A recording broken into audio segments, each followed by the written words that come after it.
পিতা ঈশ্বর আমাদের জীবনে যে সকল মানুষজন দিয়েছে, যাদের মধ্যে আমাদের রেখেছে, তাদের প্রত্যেকের জন্য পিতা ঈশ্বরের ধন্যবাদ দিই।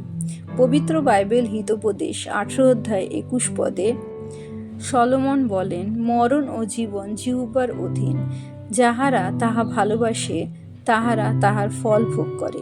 পবিত্র আত্মার সহভাগিতা প্রার্থনা করি বিষয়টি বোঝার জন্য। পিতা ঈশ্বর যখন আদমকে সৃষ্টি করেছেন, তখন তিনি এই পৃথিবীতে যা কিছু জীবন্ত, যা কিছু চলাফেরা করছে, তার উপর আদমকে অধিকার দিয়েছিলেন। প্রভু যীশু যখন এই পৃথিবীতে এসেছিলেন, তিনি তার শিষ্যদের বলেছিলেন, তোমাদের যদি বিশ্বাস থাকে তাহলে প্রভু যীশু যেমন আশ্চর্য কাজ করছেন তেমন তারাও করতে পারেন। পৃথিবীতে মানুষকে পিতা ঈশ্বর প্রভুত্ব করতে পাঠিয়েছেন এবং তাদের অস্ত্র যার মাধ্যমে তারা প্রভুত্ব করবে তা হলো বাক্য। সাধু পল বলেন ইফিসীয়দের পুস্তকে যে আমাদের শত্রুতাই পৃথিবীর মানুষের সাথে নয়, নেগেটিভ এনার্জির সাথে, সেই পাপাত্মার সাথে, যারা আমাদের দৃষ্টির অগোচরে কাজ করে চলেছেন, যারা আমাদের ঈশ্বরের থেকে দূরে নিয়ে যাওয়ার পরিকল্পনায় সবসময় মত্ত। তাদের বিরুদ্ধে আমাদের লড়াই করতে হবে, দাঁড়িয়ে থাকতে হবে। আর তাদের বিরুদ্ধে যে খড়গ আমরা ব্যবহার করি তা হলো ঈশ্বরের বাক্য। ঈশ্বরের বাক্য আমাদের বলতে হবে সেই সকল পাপাত্মার বিরুদ্ধে, যা আমাদের জীবনে প্রতিকূল পরিস্থিতি, রোগ, দারিদ্রতা, মলিনতা সৃষ্টি করে। রাজা সলোমন বলছেন, মরণ ও জীবন জিহ্বার অধীনে।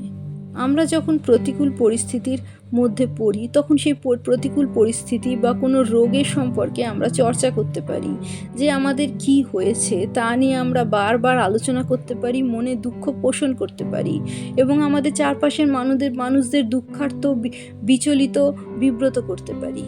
অথবা প্রভু যীশুকে ধন্যবাদ দিতে পারি, পিতা ঈশ্বরের ধন্যবাদ করতে পারি যে তিনি আমাদের এই পৃথিবীতে আসার সুযোগ দিয়েছেন এবং এই যে খারাপ পরিস্থিতির মধ্যে দিয়ে বা রোগের মধ্যে দিয়ে আমরা যাচ্ছি, তার মাধ্যমে আমরা যখন সুস্থ হয়ে উঠব, প্রভু যীশুকে গৌরবান্বিত করব।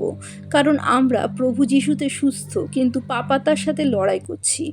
আমাদের জীবনে রোগের যে সিমটমগুলো আছে সেগুলো সত্যি, কিন্তু তার থেকেও বড় সত্যি, প্রভু যীশু আমাদের সকল রোগ ব্যাধি তার শরীরে গ্রহণ করেছেন, তার ক্ষতর দ্বারা আমরা সুস্থ হই। আর এই সত্য কথা যখন আমরা বারবার বলবো যে প্রভু যীশুর ক্ষতের দ্বারা আমরা সুস্থ হই, তিনি আমাদের রোগ ব্যাধি গ্রহণ করেছেন, তো শয়তান যে আমাদের সিমটম আমাদের শরীরে দেখাচ্ছে তা নিয়ে পালিয়ে যেতে বাধ্য হবে এবং আমরা যখন সেই রোগ থেকে নিজেদের মুক্ত করতে পারবো প্রভু যীশুর নামে, প্রভু যীশুর সাক্ষ্য হয়ে উঠবো, প্রভু যীশুকে গৌরবান্বিত করব। কোনো রোগ আমার নিজের নয়, আমার মাথা ব্যথা নয়, আমার স্পন্ডলাইসিস নয়, কিন্তু আমরা যখন বলি, আমরা সেই রকমভাবেই তাদের আমাদের নিজেদের সন্তান করে তুলি। সেই রকমভাবে নিজেদের সন্তান করে না তুলে রোগীদের পাপাত্মার পরিকল্পনা মনে করে তো আমাদের জীবন থেকে তাদের আজ্ঞা দিই যেন তারা দূরে চলে যায়, প্রভু যীশুর নামে আমাদের শরীর থেকে তারা বেরিয়ে চলে যায়। তবে অবশ্যই তারা আমাদের শরীর থেকে যেতে বাধ্য হবে। শুধু রোগ নয়, সকল প্রতিকূল পরিস্থিতি আমাদের জীবন থেকে যেতে বাধ্য হবে যখন আমরা প্রভু যীশুর নামে তাদের আজ্ঞা দেব। যেমন প্রভু যীশু বলেন, আমাদের যদি একটি সরিষা দানার মতো বিশ্বাস থাকে, আমরা যদি পর্বতকে বলি স্থানান্তর করতে, তারা এক জায়গা থেকে সমুদ্রে গিয়ে পড়বে। ঠিক তেমনই আমাদের জীবনে সকল পর্বত সমান প্রতিকূলতা, দুর্বলতা, অক্ষমতা, দারিদ্রতা আমাদের জীবন থেকে সরে যেতে বাধ্য হবে। এভাবে এই পৃথিবীতে আমরা অনন্ত জীবন উপলব্ধি করব, যা পিতা ঈশ্বর প্রভু যীশুর নামে আমাদের দান করেন। প্রভু যীশুকে বিশ্বাস করলে আমরা লাভ করি।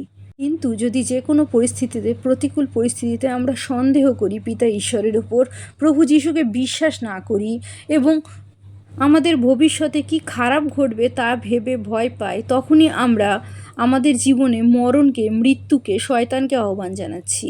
কারণ যখনই আমরা ভয় পাচ্ছি, তখনই শয়তানের পরিকল্পনা যে আমাদের জীবনে পূর্ণ হবে তা আমরা ভাবছি এবং তা যদি মুখ দিয়ে প্রকাশ করি যে আমাদের জীবনে এই সময় কখনো কাটবে না, খারাপ সময় কখনো যাবে না বা আমরা সুস্থ হতে পারবো না, তবে আমাদের জীবনে আমরা শয়তানকে জিতিয়ে দিচ্ছি, পিতা ঈশ্বরের অনুগ্রহ থেকে বঞ্চিত হচ্ছি, প্রভু যীশুকে বিশ্বাস করছি না। আমরা আমাদের জীবের মাধ্যমে, আমাদের কথার মাধ্যমে আমরা কি বাঁচবো, জীবন বাঁচবো নাকি মরণ বাঁচবো, তা আমরাই ঠিক করতে পারি এবং আমরাই তার ফল ভোগ করব।